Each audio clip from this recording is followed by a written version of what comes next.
이번 중국 선교는 2월 선교대회 때 중국에서 선교하시는 조 선생님과 강 선생님과의 만남으로부터 시작되었습니다.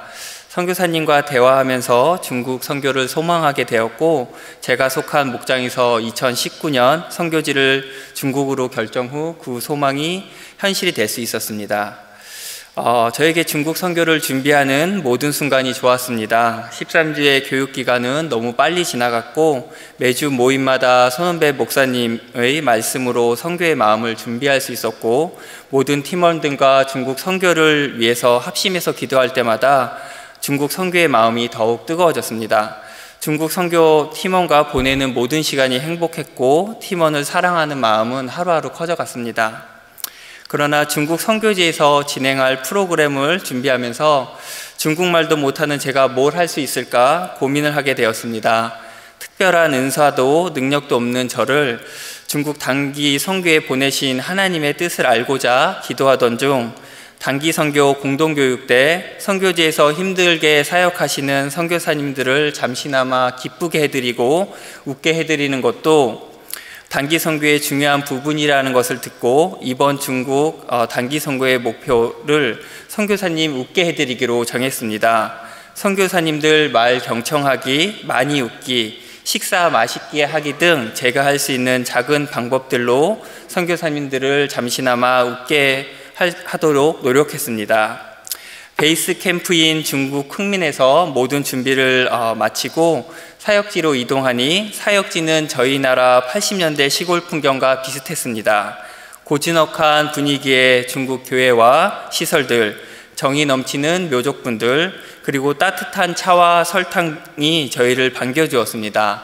저녁 집회를 시작으로 2박 3일 선교 사역이 시작되었고, 큰 문제 없이 진행되었습니다.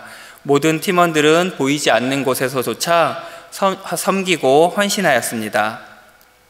사역을 하루 남겨둔 저녁에 묘족분들과 이런저런 얘기를 나누었습니다.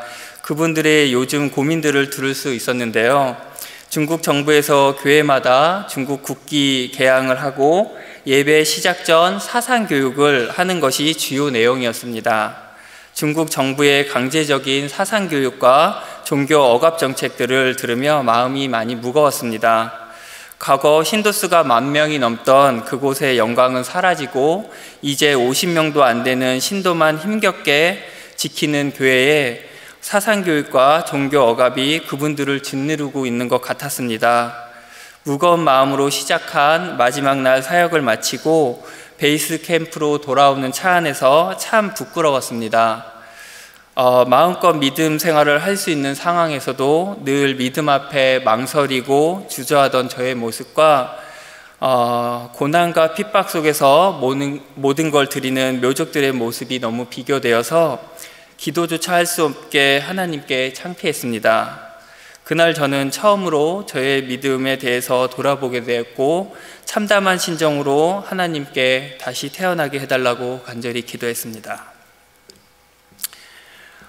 사역지를 떠나는 날 묘족 한 분 한 분과 호응하며 서로 외치던 예수 아이니를 통해, 목 놓아 부르던 묘족분들의 찬양과 간절한 그들의 기도를 통해, 핍박과 고난 후 부흥하는 중국의 기독교 역사를 통해 구약과 신약 사이 400년간 침묵하고 있었던 것처럼 보이지만 쉬지 않고 일하신 하나님을 통해, 두세 사람이 내 이름으로 모인 곳에는 나도 그들 중에 있느니라 라는 하나님의 말씀을 통해 더 크게 부흥을 이룰 중국을 희망해 봅니다.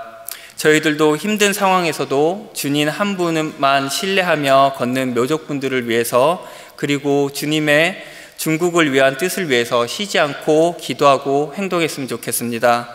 마지막으로 중국 선교에 마음을 주시고 부족한 믿음을 돌아보게 해주시고, 또 보이지 않아도 항상 쉬지 않고 일하고 계시는 하나님의 의대를 깨닫게 해주신 하나님께 감사드립니다. 그리고 중국 선교를 마음으로, 기도로 같이 동참해 주신 저희 목장 목원들과 교회의 성도님들께 진심으로 감사드립니다. 감사합니다.